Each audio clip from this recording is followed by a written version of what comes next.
만약에 여러분 앞에 큰 빌딩이 있다고 칩시다. 그 빌딩을 만약에 신약으로 한다면 구약은 그 빌딩의 설계 도면입니다. 무슨 말씀인지 이해되시죠? 이 말씀은 한국에 있는 어느 목사님께서 하신 말씀입니다. 저는 또 달리 구약은 신약이라는 아기를 낳은 어머니의 자궁과도 같습니다.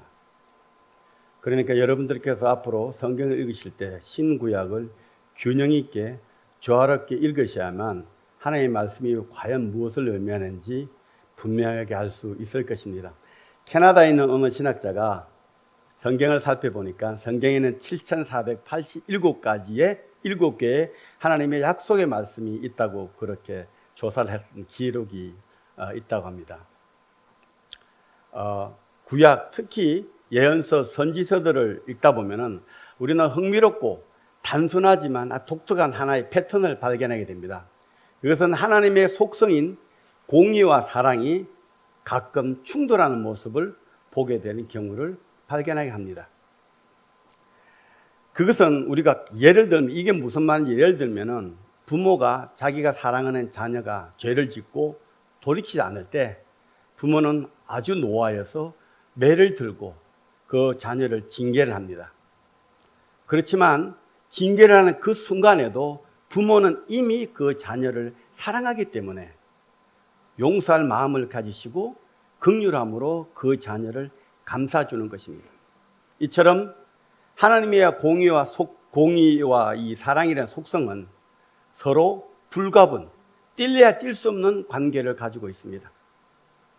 공의는 사랑을 의지해서 담대하게 드러날 뿐 아니라 사랑은 공의를 인하여 완전하게 됩니다. 공의는 죄에 대하여 아주 무섭게 심판하지만 사랑은 죄로 인하여서 상처받은 그 영혼들의 마음을 긍휼로 감싸주는 것입니다. 이처럼 하나님의 완전한 속성, 이 공의와 사랑은 어느 하나라도 부족하거나 약하게 되면 하나님의 완전한 성품, 완전한 속성은 그 순간에 무너지게 되는 것입니다. 이처럼 하나님의 공의와 사랑은 서로 뛸래야 뛸 수 없는, 눈에 보이기는 독립적인 것 같고 서로 상반된 것 같지만 하나님의 완전한 성품 안에서 공의와 사랑은 서로 상호 의존적인 관계를 가지고 있는 것이 하나님의 속성입니다.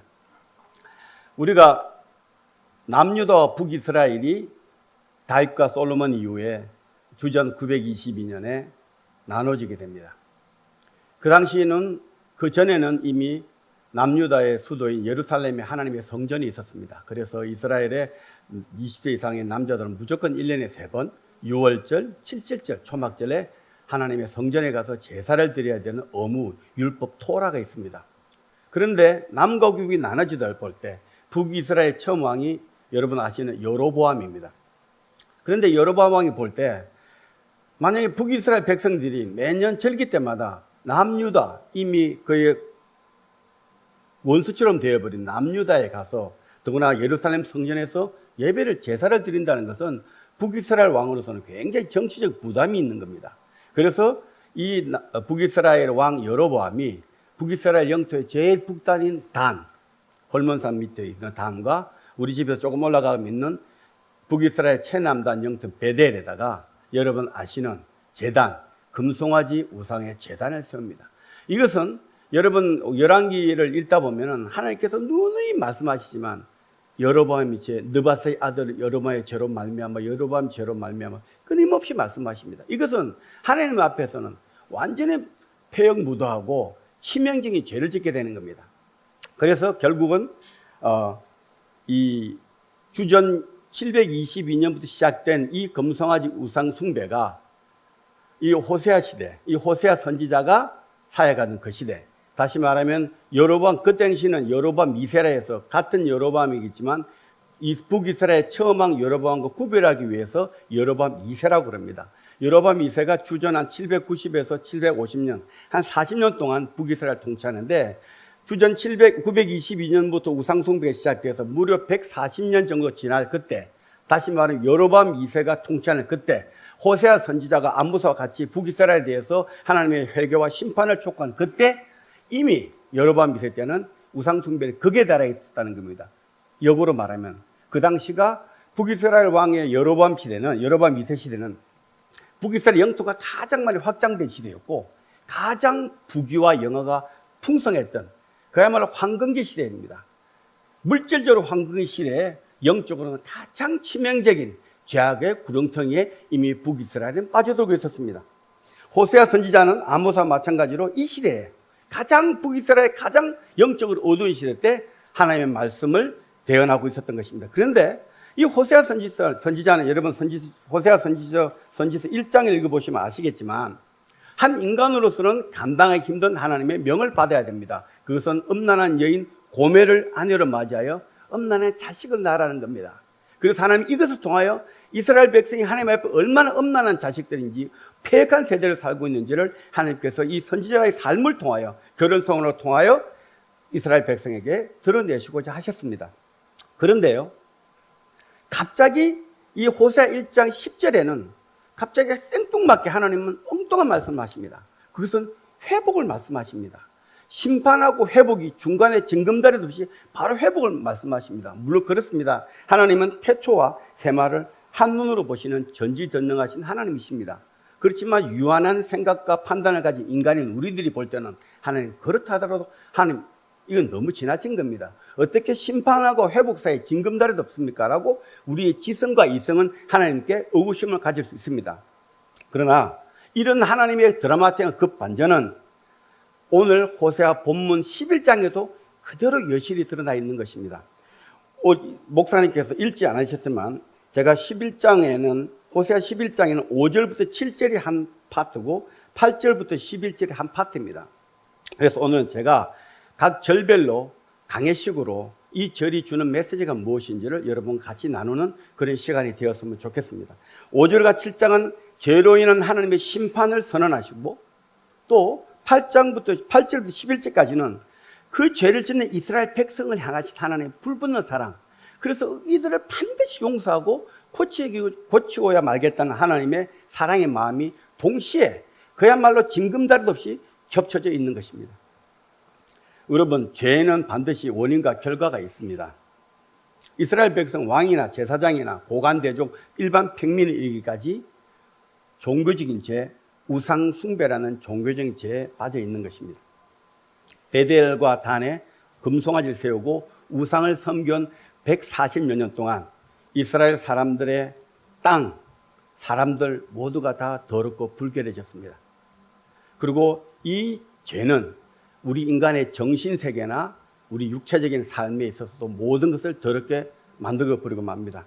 도덕 윤리가 없습니다. 하나님 없습니다. 그러다 보니까 그들이 예전에 믿던 하나님은 우리를 지켜주셨는데 이제는 그 하나님 없으니까 이제 우리 주위에 우리가 믿고 의지할 만한 강한 사람 혹은 국가에 의지를 하게 됩니다. 그래서 이 북이스라엘 마지막 왕이 이 호세아 이름 같은 호세아 왕입니다. 이 호세아 왕은 그동안에는 아수르를 섬기고 조공을 해왔는데 애굽으로 마음을 변신을 해가지고 애굽에 갑니다. 그래서 하나님께서는 오늘 11장 5절에 보게 되면은 그들은 애굽 땅으로 되돌아가지 못하겠거늘 내게 돌아오기를 싫어하니 아수르 사람이 그 임금이 될 것이다 라고 그들이 아수르에 등지고 애굽으로 돌아가서 애굽을 통해서 북이스라엘이 자기들이 나라를 지키려고 했던 그것이 얼마나 무모한 것이고 하나님 뜻과 반한 것인가를 보여주기 위해서 하나님께서는 애굽보다 비교할 수 없는 잔인하게 유명한 아수르를 통해서 이스라엘을 진멸시키고 말았던 것입니다. 그리고 7절에 보면은 내 백성이 끝끝내 내게서 물러가나니 비록 그들을 불러 위에 계신 이에게로 돌아오라고 할지라도 일어나는 자가 하나도 없다. 하나님이 이 선지를 통해서 나에게로 돌아오라. 슈브 내게로 돌아오라. 그리고 내가 너를 고치고 너희를 내 백성을 만들겠다는 이 하나님의 간절한 외침을 호세아 선지자를 통해서 그렇게 외쳤지만 그들은 끝끝내 내게서 물러갔다라고 하나님은 통탄의 말씀을 내뱉고 있는 것입니다. 여기서 우리가 이 한국말을 그대로 내 백성이 끝끝내 내게서 물러갔다를 과거를 써서 우리가 일반 번역하게 되면 My people finally turned away from me라고 번역해도 하자가 없습니다. 그러나 원문을 반영한 ESV 번역 보면 좀 다르게 나와 있습니다. My people are bent on turning away from me. My people은 be bent, 구부러졌다는 겁니다. 하나님을 거역하고 하나님에게 배반하도록 그들의 이미 기질과 성향은 이미 구부러졌다는 겁니다. 그래서 그들은 하나님의 말씀을 듣지 못하고 하나님을 배역하고 거역하고 결국은 하나님을 등지고 돌아갔다는 겁니다. 그 근본 원인은 그들의 이미 구부러진 성향, be bent, 이스라엘 백성이 가지고 있었다는 것입니다. 그리고 이렇게 하나님을 배반하고 구부러진 성향 때문에 하나님을 배반하고 떠난 그들에게 하나님이 주신 선물은 6절입니다. 칼이 그들의 성읍들을 치며 빗장을 깨트려 없이 하리니 이는 그들의 계책으로 말미암이니라. 칼, 히브리 헤레브라고 합니다. 칼이 그들을 친다 할 때 우리는 단순하게 우리 한국 번역을 보면 칼이 사람을 죽이는구나 라고 생각하지만 이것은 좀 더 공포적인 의미를 가지고 있습니다. 이 히브리어로 베할라라는 이 할라라는 것은 우리 조선시대 사극을 보게 되면은 이 역적들을 잡아다가 저작거리에 꿀 앉혀 놓고 참수를 시키는 그런 장면들 혹시 기억나시죠? 그럴 때 참수를 집행하는 이 집행관이 아주 섬상궂게 생겨서 긴 칼, 이상한 칼 있죠. 이런 칼, 중국 식당에 나오는 이 이상한 칼을 들고 물을 훅 뿌려가면서 춤을 추면서 칼을 빙빙 돌리죠. 바로 이 의미입니다. 이 칼을 친다는 히브리의 할라라는 동사의 의미는 칼이 빙빙 돈다는 겁니다. 어디요? 저그들이 뚜뚫 사마리아 성, 자기들이 이 애굽을 의지하고 우리를 잘 지킬 수 있다고 생각하는 그 성을 하나님은 칼을 위해서 빙빙 돌리면서 하나님이 스스로 그들의 빗장을 깨뜨리고 적군들을 불러들여서 그들을 아수르에서 완전히 진멸시키고 마셨다는 그런 의미가 바로 7절에 6절에 담겨있는 하나님의 불순종에 대한 그들의 죄악에 대한 심판의 결과였던 것입니다. 그들이 아무리 계책을 세우고 아수르 대신 애굽의 강대국 의지하고 우리가 아무리 머리를 잘 쓰더라도 하나님의 배반한 그들에게 돌아온 유일한 선물은 심판이었습니다. 잠언 1장 24절에서 27절에 이렇게 증거하고 있습니다. 내가 불렀으나 너희가 듣기 싫어하였고 내가 손을 폈으나 돌아보는 자가 없었고 도리어 나의 모든 교훈을 멸시하며 나의 책망을 받지 아니하였은즉 너희가 재앙을 만날 때에 내가 웃을 것이며 너희에게 두려움이 임할 때에 내가 비웃으리라. 너희의 두려움이 광풍같이 임하겠고 너희의 재앙이 폭풍같이 이르겠고 너희에게 근심과 슬픔이 임하리니. 하나님께로 돌아오기를 싫어했던 그들, 그리고 끝내 하나님의 등지고 떠나갔던 그들은 바로 하나님에 의하여 비참한 최후를 주전 722년 아수르에서 멸망당함으로써 사마리아 성이 완전히 몰락되고 말았습니다. 오늘 이 5장에서 11장 5절에서 7절까지의 말씀을 가지고 우리의 삶에 한번 적용해 보기를 원합니다. 죄의 모든 출발은, 죄는 분명히 원인과 결과가 있다고 그랬죠. 우상숭배는 결과이기도 하지만 원인이기도 하고 결과이기도 합니다. 죄의 근본 원인은 우상숭배가 아니라 그들의 육신의 정욕입니다. 이 육신의 정욕을 말미암아 우상숭배가 나오고 이것이 죄로 심화되어서 하나님에 의해서 멸절되는 것입니다. 광야, 자기 조상들이 광야 40년 생활 지났잖아요. 이 가나안 땅으로 왔잖아요. 하나님께서 모세를 통하여 민수기나 이 신명기 보게 되면은 푸구절절히 하나님께 하신 말씀 하나입니다. 내가 너희를 적과 꿀이 흐르는 땅 가나안 땅으로 너희를 들어보낼 텐데 내가 걱정인 것은 너희들이 가나안 땅에 들어가기 전에 분명히 풍요해서 잘 먹고 잘 살아도 너희들 거의 나를 잃어버릴 거야. 그럼 너희들 망해. 이게 하나님의 초질관의 말씀입니다. 그런데 이스라엘 백성들은 여호와 하나님을 광야의 신으로만 아마 착각하고 있는지도 모릅니다. 왜냐하면 가나안 땅에는 풍요한 땅입니다. 그야말로 젖과 꿀이 흐르는 땅입니다. 풍요한 땅의 풍요한 결실은 풍요한 삶을 보장해주는 가장 중요한 요소입니다. 그런데 이스라엘 백성이 볼 때는 여호와 하나님은 풍요를 보장해 준다는 그런 의미에서는 바알 신보다는 조금 단계가 낮은 하나의 신인 것으로 착각을 하게 됩니다. 그래서 바알 신이 볼 때는 훨씬 더 비도 잘 내려주고 농사 잘 짓게 해주겠다. 그래서 저들이 배부르게 먹을 수 있겠다 라고 하는 생각을 가짐으로써 바로 그 순간에 육신의 종력이 들어오는 순간 그들은 바로 하나님을 등지는 죄의 시작이 되는 것입니다. 그래서 만든 것이 우상 숭배입니다. 그래서 금송아지를 만들었던 것입니다. 여러분, 우리가 주일날 이렇게 여러분 성장을 하고 멋있게 앉아 계시고 헌금도 드리고 심지어 기도도 하고 11조도 하고 선교도 가지만 어쩌면 이렇게 멋있게 앉아있는 저나 여러분들이나 다 똑같이 우리 마음속에는 어쩌면 하나님 위에 어쩌면 하나님보다 더 중하게 여기는 작은 우상들을 섬기며 살아가고 있는지도 모릅니다. 우리는 우리를 속일 수 있을지 모르지만 하나님 절대 속지 않습니다. 다른 사람의 눈에 볼 때 아주 열심히 신앙생활하는 것 같지만 하나님 볼 때는 너 종교 활동하고 있는 거야. 하나님의 정확한 눈을 피할 수 없습니다. 몇 주 전에 제가 어느 집에 신방을 갔나요? 신방이라고 하는 걸 통해서 가정예배를 드리게 되고 말씀을 전할 기회가 있었습니다. 말씀을 전하는 과정에 어느 권사님이 손을 딱 듭니다. 질문이 있다는 겁니다. 내가 미국에 와서 피땀 흘려 돈을 벌였는데 왜 목사는 이 돈을 다 버리라고 그러느냐? 라고 하는 것이 그 권사님의 요지였습니다. 그래서 제가 좀 짐짓 당황했죠. 요새 권사는 이런가 보다. 저는 그렇게 말씀한 게 아니고 정말 피땀 흘려 버린 물질 참 귀하다. 그거는 정말 복된 거다. 그렇지만 하나님께서는 이 재물을 얻을 능을 주신 분이 하나님이시기 때문에 이제 권사님께서 많이 번 이 돈을 가지고 이제 하나님 나라를 위해서 불쌍한 가난한 이웃에 대해서 복음과 함께 물질을 나눠주는 것이 얼마나 복된 삶이 되겠습니까? 라고 하는 저의 설교의 요지에 그 권사님은 이미 자기 마음속에 그 만몬의 신이 있기 때문에 제가 드리는 상식적인, 목사라면 당연히 해야 되는 이 상식적인 말씀마저도 강하게 배척하고 말았던 것입니다. 오늘날 우리 신앙인들 가운데 그 권사님이 유독 유일한 권사님이실까요? 우리는 그 권사님과 형태는 다르지만 내용은 다르지만 또 다른 우상들을 우리 각자가 삶 가운데 부지불식간에 그래서 하나님을 떠나는 그 삶을 살고 있지 않는지. 그래서 하나님은 여러분을 정말 사랑하시면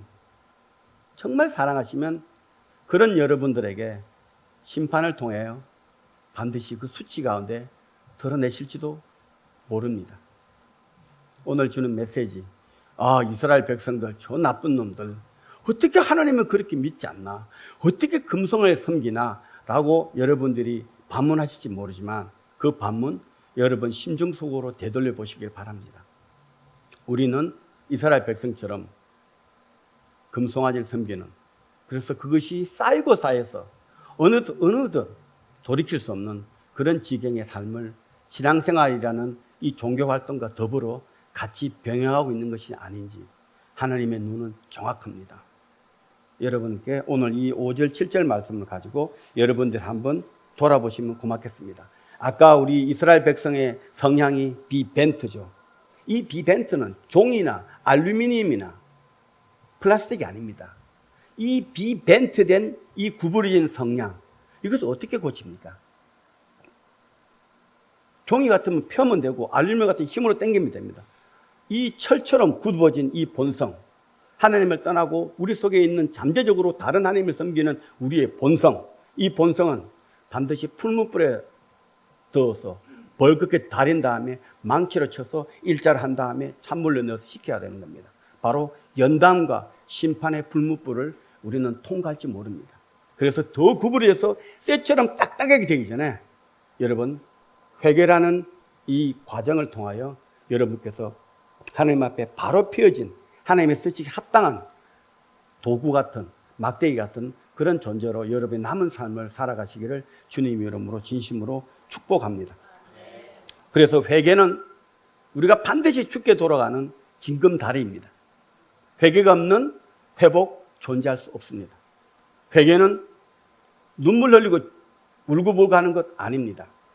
회개는 심플합니다. 방향 전환입니다. 우리는 교통표지판에 유턴이 있는 것처럼 유턴을 해야 되는데 유턴하는데 무슨 눈물 콧물이 필요합니까? 유턴하면 되죠. 그런데 우리는 눈물 흘리면서 유턴해야 되는데 울며 가는 것을 회개라 착각하는데 no way. 그건 회개가 아닙니다. 회개를 위장한 우리의 본성대로 살아가는 그런 삶의 연속일 뿐에 지나지 않는 것입니다. 회개는 우리의 영혼을 밝히는 기름과도 같습니다. 우리 영혼도 등불 있잖아요. 우리 영혼의 등불이 꺼져버리면 우리 마음도 완전히 꺼져버리면 시커멓게 됩니다. 우리 영혼의 등불을 밝히는 기름, 그것이 바로 회개입니다. 그래서 우리는 이 회개는 아까 말씀드렸다시피 눈물 콧물 흘리는 게 아니라 방향 전환입니다. 여러분 삶 가운데 더 이상 굽어져서 돌이키기 힘든 그 회개의 길을 가기 전에 정말 순적하게 여러분 삶 가운데 사소한 잘못이라도 혹시 내가 하나님보다 더 높게 생각하는 그래서 내가 쫓아가는 만몬이나 또 다른 것이 있는지 살펴보고 그때 죄를 씻음으로써 하나님께 돌아가는 여러분의 남은 복된 인생 되기를 주님 이름으로 축복합니다. 그런데 갑자기 8절에 보게 되면 5, 6, 7은 너희들이 나를 그렇게 끝끝내 배반했구나 내가 심판하게 됐는데 8절부터는 갑자기 대반전이 일어납니다. 굉장히 저도 이 말씀을 묵상하면서 어떻게 중간에 혹시 원어상에 빠진 말이 없냐고 뭐 원어도 잘 모르지만 원어를 봤는데도 똑같습니다. 중간에 들어간 구조는 없습니다. 굉장히 대반전. 그렇게 죄에 대해서 호통치시면서 내가 너를 완전히 심판해서 멸망하겠다고 하신 하나님께서 갑자기 8절에 보면은 하나님 마음속에 있는 그 사랑, 근데 그 사랑이 그냥 사랑이 아니라 불붙는 사랑을 고백하십니다. 8절에 이렇게 기록하고 있습니다. 에브라임이여 내가 어찌 너를 놓겠느냐? 이스라엘이여 내가 어찌 너를 버리겠느냐? 내가 어찌 너를 아드마같이 놓겠느냐? 어찌 너를 스보임같이 두겠느냐? 내 마음이 내 속에서 돌이키어 나의 긍휼이 온전히 불붙 듯 하도다. 여러분, 청춘 남녀가 서로 욕정의 표현이 조금 지나치면 죄송합니다만은 서로 이 좋은 감정 때문에 사랑에 불붙는 경우는 있지만 어떤 사람의 참담한 심정을 보고 그 극률한 마음에 불쌍한 마음에 사람의 창자가 들끓는 처럼 아파하는 사람 우리 별로 보지 못합니다. 하나님께서 이 이스라엘 백성의 죄로 인한 심판의 끝자락 비참한 최후의 끝자락에 하나님은 드디어 하나님이 되심을 선포하고 있는 것입니다. 내가 택한 이 백성 내가 비록 죄의 심판 가운데 그들을 둘지라도 결단코 이들을 내가 어찌 놓고 어찌 버리겠느냐. 내가 반드시 그들을 회복시키라는 하나님의 약속의 말씀이 하나님 스스로에게 하나님은 하시고 있는 것입니다. 여러분 우리 인생의 가장 천한 밑바닥 우리 인생의 이것은 끝장이구나 하는 그 밑바닥이 바로 하나님의 위대한 시작입니다. 저는 이 장면을 제가 붙인 용어입니다. 공의가 사랑에게 자리를 넘겨주는 Divine Transfer, 아름다운 이양이라고 저는 부르고 싶습니다. 그런데 여기 보면 여러분들이 아드마, 스보임이라는 단어가 나오죠. 소돔과 고모라 주변에 있는 성읍입니다. 하나님은 소돔과 고모라는 바로 죄악의 근본적인 출발입니다. 제가 고모라라고 추정된 지를 가봤는데 그야말로 돌무더기입니다. 주변이 돌무더기를 일부러 헬리콥터나 큰 배로 갖다 부은 것처럼 돌무더기로 가득한 곳이 있습니다. 그것을 성서지략자들이 아마 고모라일 것이다 라고 추정하는 곳입니다. 그야말로 무더기가 되어 있습니다.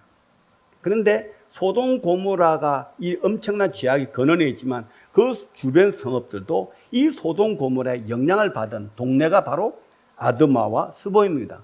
왜 하나님께서 소돔과 같이 고모라 같이 두기지 않겠느냐 하실 때는 소돔 고모라는 악의 근원이기 때문에 하나님 반드시 멸절시켜야 됩니다. 그렇지만 이 아드마나 스보임은 그 주변 성읍들로서 하나님께서 내가 마지막 긍휼을 베풀어서 너희가 비록 죄악의 근원은 아니지만 그 영향을 받은 그 동네를 내가 건지겠다는 하나님의 긍휼한 배란 마음이 표현된 것이 바로 아드마와 스보임입니다. 이 아드마와 스보임이라는 단어 하나가 그냥 쓴 게 아니라 이 말씀 속에서는 내가 소돔 고모라 같이 너희를 멀절시키지 않고 내가 반드시 너희를 그 마지막 죄의 심판의 처참한 마지막에 내가 불붙는 사랑을 너희에게 부어서 너희를 반드시 회복시키겠다라고 하신 하나님의 깊은 사랑과 배려의 마음이 섞여 있는 그런 단어입니다. 예레미야 31장 20절에 보면 이렇게 증거하고 있습니다. 에브라임은 나의 사랑하는 아들. 에브라임은 북이스라엘의 10지파의 대표 지파입니다. 그래서 우리가 성경의 구약을 보다가 에브라임이라는 것은 이게 북이스라엘 말하는구나 라고 생각하시면 거의 맞습니다. 에브라임은 나의 사랑하는 아들, 기뻐하는 자식이 아니냐. 내가 그를 책망하여 말할 때마다 깊이 생각하노라. 그러므로 그를 위하여, 에브라임을 위하여 내 창자가 될 거려니 내가 반드시 그를 불쌍히 여기리라. 여호와의 말입니다. 하나님은 죄의 심판에 참혹한 결과를 주지만 그와 동시에 그의 같은 순간에 이미 창세전부터 그들에 대한 들끓는 말할 수 없는 창자를 끊어지는 사랑을 가지고 그들을 회복시키고 그들을 다시 구원하실 계획을 동시에 가지고 계신다. 그런 의미의 말씀인 것입니다. 에브라임이 사랑하는 아들이기 때문에 내가 징계를 내리지만 마치 인간 아비처럼 창자가 들끓는다는 겁니다. 여러분, 어느 사람, 어느 이 사건이나 상황이나 사람에 대한 어떤 참담한 심정을 보고 마음이 창자가 아픈 정도가 있어요? 여러분, 창자가 아픈 경험 해보셨나요? 여러분, 회개하실 때 진짜 몸이 아파요? 진정한 회개는 진짜 몸이 아픕니다. 온몸이 아플 정도로 회개가 되는 것이 진정한 회개입니다. 마찬가지로 진정한 긍휼과 사랑은 몸이 아플 정도로 아파하는 것이 진정한 용서와 진정한 배려입니다. 그러면서 예레미야 애가 3장 22절 23절에는 여호와의 자비와 긍휼, 여호와의 인애와 긍휼, 여호와의 인자와 긍휼, 어느 번역 관계없습니다. 여호와의 인자와 긍휼이 무궁하심으로 우리가 진멸되지 않았다. 우리가 여호와의 인자와 긍휼이 없으면 저는 당연히 하나님께 진멸되었을 것입니다. 그것은 여러분보다 제가 더 잘합니다. 바로 이런 하나님을 아침마다 묵상하면은 그의 성실하신 faithfulness가 너무 크다고 고백해야 되는 것입니다. 또 그리고 호세아 11장 4절, 본문은 읽지 않았지만 호세아 11장 4절에는 하나님과 이스라엘 백성들 사이에는 사랑의 줄이 있다고 이렇게 말씀되고 있습니다. 내가 사람의 줄 곧 사랑의 줄로 그들을 이끌었고 그들이 비록 죄악으로 인해서 심판의 깊은 터널 가운데 멸절하는 순간까지 있을지라도 하나님과 그들 사이에는, 하나님과 이스라엘 백성 사이에는, 하나님과 하나님의 택한 자녀들 사이에는 눈에 보이지 않는 사랑의 줄이 있다는 것입니다. 거미와 새끼 사이에는 우리 인간이 볼 수 없는 줄이 있다고 합니다. 그래서 새끼가 위험한 상황에 처하게 되면 새끼가 몸을 발을 떨면 그 줄의 진동으로 어미가 달려와서 새끼를 보호한다고 합니다. 이렇게 하나님과 하나님 택한 백성들 사이에는 눈에 보이지 않는 사랑의 줄로 연결되어 있다는 것입니다. 여러분, 이것을 정말 믿으십니까? 바울은 로마서 8장 이렇게 8장 28절 29절 이렇게 고백합니다. 이 세상의 어떤 것도 우리 주 예수 그리스도 안에 있는 하나님의 사랑에서 끊을 자가 없다라고 대선언을 하는 겁니다. 그런데 전 좀 조심스러운 표현이지만 이런 공의와 사랑의 아름다운 트랜스퍼, 디바인 트랜스퍼를 저는 이렇게 생각합니다. 하나님의 공의가, 하나님의 심판이 사랑에게 지는 거라는 거죠. 사랑이 심판을 이긴다. 이긴다는 표현 자체가 좀 조심스러워 보이지만 하나님의 완전한 사랑은 심판을 이긴다는 겁니다. 이 하나님의 완전한 사랑, 이 완전한 사랑만이 심판을 심판되게 함과 동시에 심판에 대한 고통을 긍휼함으로 감싸준다는 것입니다. 이것을 이겼다는 표현으로 제가 감히 해보는 겁니다. 이렇게 우리가 회개를 왜 안 할까? 왜 돌아가야지? 돌아가게 하면서 콧물 짜면서 왜 계속할까? 여러 가지 이유가 있겠지만 오늘 말씀을 우리가 보고 생각할 때는 하나님의 진정한 사랑, 하나님이 내 같은 자도 사랑할 수 있겠구나, 내라는 존재도 하나님의 사랑의 대상이 될 수 있겠구나 하는 하나님에 대한 그 뜨거운 사랑을 체험할 때만 우리가 진정한 회개를 할 수 있다는 것입니다. 이 하나님의 사랑은 그래서 심판을 이기는 것입니다. 9절에 보게 되면은 내가 나의 맹렬한 진노를 나타내지 아니하며 내가 다시는 에브라임을 멸하지 아니하리니 이는 내가 하나님이요 사람이 아닙니다. 내 가운데 있는 거룩한 이니 진노함으로 내게 임하지 아니하겠다라고 하나님 말씀하십니다. 여기는 하나님의 아름다운 계획이 또 들어있습니다. 레위기 11장 45절 하반부에 보면 내가 거룩하니 너희도 거룩할지니라고 하나님께서 말씀하십니다.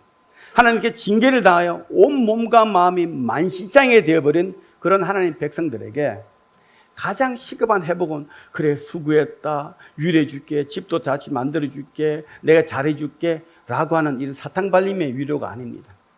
이스라엘 백성을 거룩하게 만드는 것입니다. 왜냐하면 인간의 본성은 그냥 해바라기가 해를 쫓아가듯 하나님을 배역하는 비벤트, 이것이 우리의 본성이기 때문에 이것을 녹일 수 있고, 이것을 만약에 녹이지 못하고 억누르지 못하면 죄를 짓고자 하는 갈망이 우리 속에 늘 있기 때문에 우리는 계속 죄의 구렁텅이로 빠지고 또 빠지는 것입니다. 그런데 거룩함만이, 하나님의 사랑을 진실로 깨달은 자만이 하나님의 거룩함을 알고 그 하나님의 거룩함을 덧입어서 죄로부터 돌아설 수 있는, 어느 누구보다 죄로 돌아서는 속도도 빠르고 시간도 빠르게 죄에 대해서 거룩한 본성을 우리가 가지게 되는 겁니다. 죄에 비벤트된 본성이 거룩한 본성으로 비벤트되게 되면 우리는 죄를 지을 수가 없게 되는 것입니다. 이처럼 하나님께서는 다른 어느 것보다도 내 백성을 거룩하게 만들면 이들이 다시는 죄를 짓지 않겠다는 하나님의 거룩하심에 대한 하나님의 계획이 바로 9절에 담겨져 있는 것입니다. 하나님의 진노는 이스라엘 백성이 거룩하게 되었을 때만이 다시 한번 하나님의 진노를 불러오지 않을 것이기 때문입니다. 10절에 보게 되면은 그들은 사자처럼 소리를 내시는 여호와를 따를 것이라. 여호와께서 소리를 내시면 자손들이 서쪽에서부터 떨며오며, 여러분 최원호 최갈렙성께서 가 있는 케냐 그 위에 그 탄자니아 세렝게티 병원에 보게 되면 사자가 소리를 내면 어떻게 됩니까? 주위에 있는 동물들이 사자한테 와요? 아니면 사자를 떠나요? 다 혼비백산 떠나갑니다. 여기서 말하는 하나님의 소리가 사자의 소리라는 것은 그 소리가 아닙니다. 여러분, 사자가 어떤 소리를 낼 때 우리가 텔레비를 갑자기 보고 있으면 어디선가 새끼들이 쫄쫄쫄 따라 나오죠. 그리고 엄마한테 가죠. 바로 이 소리입니다. 은혜의 소리, 자기 새끼를 부르는 사랑의 소리. 이 소리를 이스라엘 백성이 들어야 된다는 겁니다. 그럴 때 비로소 그들이 하나님 앞에 정말 회개하고 하나님 앞에 돌아온다는 것입니다. 이 사자의 소리, 하나님의 소리, 이것은 바로 은혜의 소리입니다. 그래서 새끼들만이 그 어미 사자의 소리를 분간할 수 있습니다. 하나님의 백성만이 하나님의 은혜의 소리를 분별할 수 있는 것입니다. 11절에 보게 되면, 10절이 연이어 11절에 보게 되면 그들은 애굽에서부터 새같이 아수르에서부터 비둘기같이 떨며오리니 내가 그들을 그들의 집에 머물게 하리라. 나 여호와의 말이니라. 하나님께서 죄로 심판에 의해서 신명기 보게 되면 이스라엘 백성들이 하나님의 말씀을 따르지 않는 심판의 결과가 무엇입니까? 바로 전 세계로 흩어버리는 겁니다. 디아스포라 1950년 동안 AD 70년 로마에서 멸망당한 후 1948년 5월 18일 독립할 때까지 이스라엘은 장장 1950년 동안 세상에 흩어져서 지구 위를 떠돌면서 수많은 박해와 핍박과 죽음과 빼앗김 속에 살아왔습니다. 이제 그들에게 하나님께서 약속하신 대로 긍휼을 베푸셔서 그들을 다시 부르실 때는 어떻게 온다고요? 이 10절에 보게 되면 여호와께서 소리를 내시면 은혜의 소리, 사자 새끼를 부르는 그 의미의 소리를 들으면은 사자 새끼들이, 하나님의 백성들이, 자손들이 서쪽에서부터, 서쪽이라는 것은 지중해를 말합니다. 지중해 건너서부터 그들이 떨며오고 또 비둘기같이 떨며온다. 그리고 북쪽 아수르는 북쪽을 말합니다. 그리고 비둘기처럼 떨며온다. 애굽은 남쪽을 말합니다. 서쪽, 남쪽, 북쪽에서부터 그들이, 이스라엘 백성들이 그 사자의 소리, 어미 소리, 새끼를 찾는 어미의 사자 소리를 듣고 그들 백성이 바로 하나님께 나오는데, 이사야 60장 8절에 보게 되면 이렇게 표현하고 있습니다. 마치 시적인 표현이지만 아니 이대로 이스라엘에 그대로 실현되었습니다. 저 구름같이 비둘기들이 보금자리로 날아가는 것 같이 날아오는 자들이 누구냐라고 표현하고 있습니다. 벌써 이사야 선지자는 이스라엘 백성들이 흩어졌다가 하나님의 은혜의 소리를 듣고 본토 고향으로 돌아올 때는 바로 비둘기처럼 비행기를 타고 구름처럼 날아서 이스라엘 땅으로 돌아온다는 것을 이사야 선지자는 이미 이 말씀을 통하여 예언하고 있었던 것입니다. 은혜의 부르심, 마치 연어가 본능적으로 자기가 태어난 걸 찾아가듯이, 기소 본능을 가진 비둘기가 자기 집에 그냥 찾아오듯이, 이렇게 이스라엘 백성들을 하나님께서는 그들의 땅으로 돌아온다고 말씀하시고 있는 것입니다. 그리고 하나님은 그곳에서 살게 하겠다고 말씀하십니다. 누가복음 15장에 여러분 아시는 탕자의 비유를 아실 것입니다. 아버지 재산을 받아서 허랑방탕하게 쓰다가 인생의 완전 밑바닥에서 돼지나 먹는 지엄나무, 그것도 맛있습니다. 먹어보면 지엄나무나 먹고 있는 이 처량한 신세. 그런데 갑자기 성경에는 그 이유는 설명하지 않고 갑자기 아버지께 돌아갈 마음을 갖게 됩니다. 저는 여기서 성경에 기록되어 있지 않지만 이 사자의 소리라는 말씀을 묵상하면서 제가 탕자의 비유가 생각이 났습니다. 이 인생의 가장 밑바닥에 있는 아들, 들리지 않는 아버지의 소리를 들었던 것입니다. 그래서 내 아버지께 돌아가야 되겠다라는 결심을 합니다. 그런데 중요한 것은 이것입니다. 그냥 아버지께 돌아가서 아버지께 자기 자신의 죄를 회개하는 것으로 끝나지 않고 그 아버지 집에 돌아가서 살기로 작정하고 아버지께로 돌아간다는 것입니다. 11절에 이 단어 머물다, 내가 그들의 집에 머물게 하리라, 나 여호와의 말이다. 이 머물다는 단어가 무척 중요합니다. 우리가 1948년 5월 14일 이스라엘 초대 수상 벤구리온에 의해서 발표된 독립선언서 독립선언서의 맨 마지막 기록된 하나님의 말씀이 바로 아모스 9장 15절 말씀입니다. 이렇게 기록하고 있습니다. 내가 그들의 땅에 심으리니 그들이 내가 준 땅에서 다시는 뽑히지 아니하리라. 나 여호와 하나님의 말씀이니라. 그리고 에스겔서, 여러분 잘 아실지 모릅니다. 에스겔서 36장 24절에 28절은 이렇게 증거하고 있습니다. 내가 너희를 여러 나라 가운데에서 인도하여 내고 여러 민족 가운데서 모아 데리고 고국 땅으로 들어가서 맑은 물을 너희에게 뿌려서 너희로 정결하게 하되 곧 너의 모든 더러운 것에서와 모든 우상 숭배에서 너희를 정결하게 할 것이며 또 새 영을, 뉴 스피릿, 새 영을 너희 속에 두고 새 마음을 너희에게 주되 너희 육신에서 굳은 마음을 제거하고 부드러운 마음을 줄 것이며 또 내 영을, 마이 스피릿을 너희 속에 두어서 너희로 내 율례를 행하게 하리니 너희가 내 규례를 지켜 행할지라. 내가 너희 조상들에게 준 땅에서 너희가 거주하면서 내 백성이 되고 나는 너희 하나님이 되리라.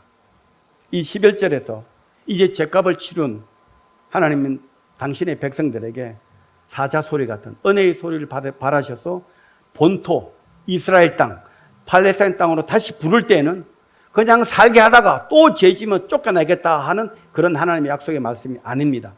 내가 그들의 집에 머물게 하겠다 하는 소위 말해서 아모스 9장 15절의 말씀은 머물게 하다, 호샤비팀이라는 히브리어 동사와 그리고 방금 읽은 에스겔 36장 28절의 말씀, 내가 너희 조상들에게 준 땅에서 너희가 거주하면서 할 때 거주하다, 야샤브템, 이 동사의 원형이 똑같습니다.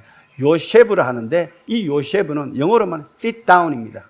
그런데 sit down의 이 수준을 넘어서 한 곳에 오래 거주한다는 그런 의미를 가지고 있습니다. 다시 말하면 이 말씀은 오히려 더 아까 방금 읽은 독립선언서 맨 마지막에 있는 다시는 뽑히지 않겠다.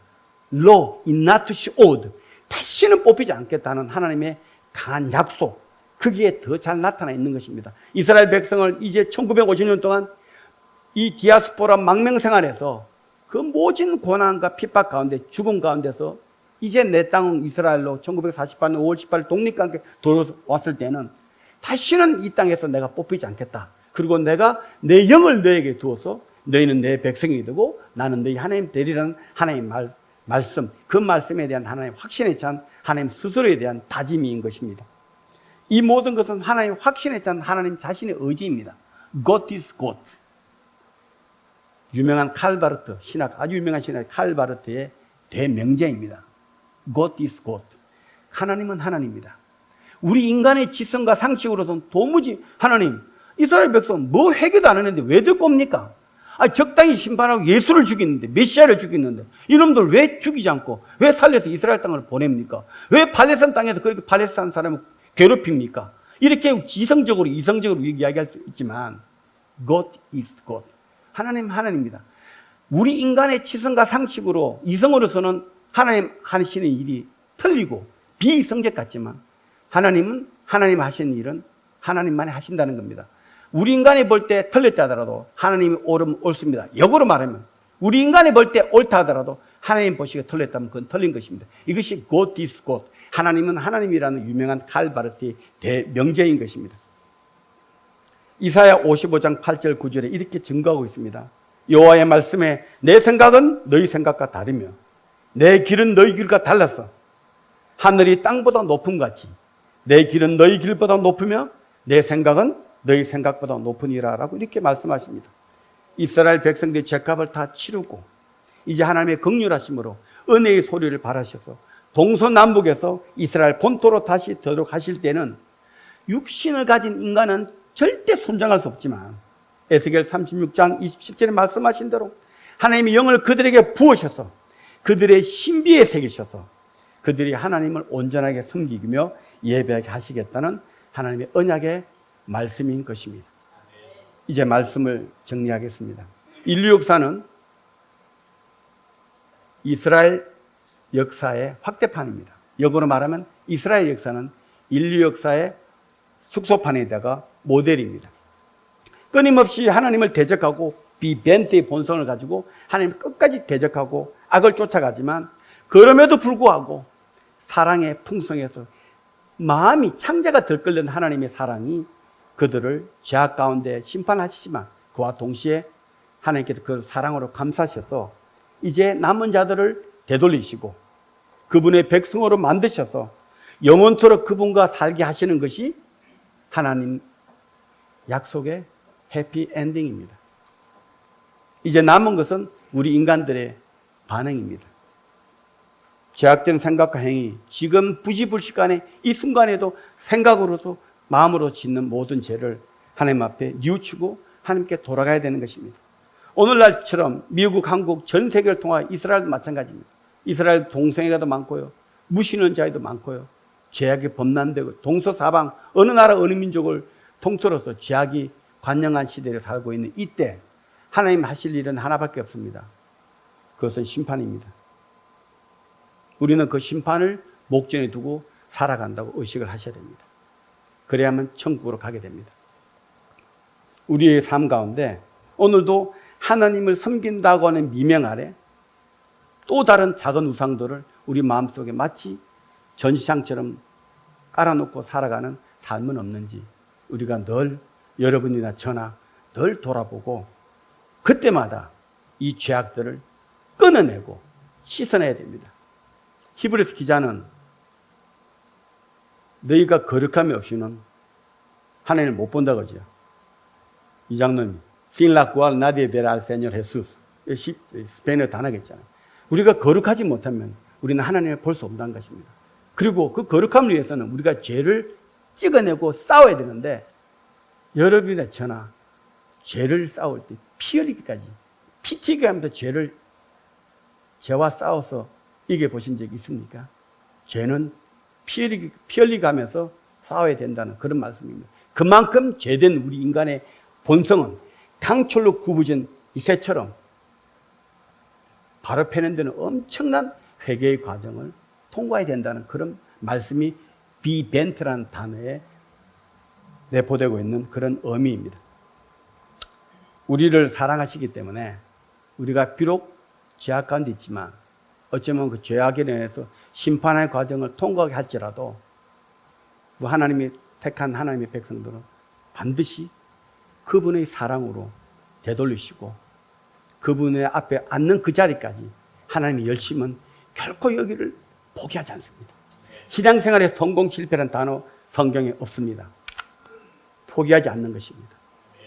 오늘 죄를 짓고 내일 회개 안 할지라도 그 회개를 포기하지 않고 끝끝내 주님께 돌아가는, 주님을 기쁘게 시게 하는 그런 삶, 그리고 우리 주님이 예배하신 그곳, 우리의 영원한 본향에서 주님과 사는 여러분들의 앞으로 남은 삶 되기를 주님 이름으로 축복합니다.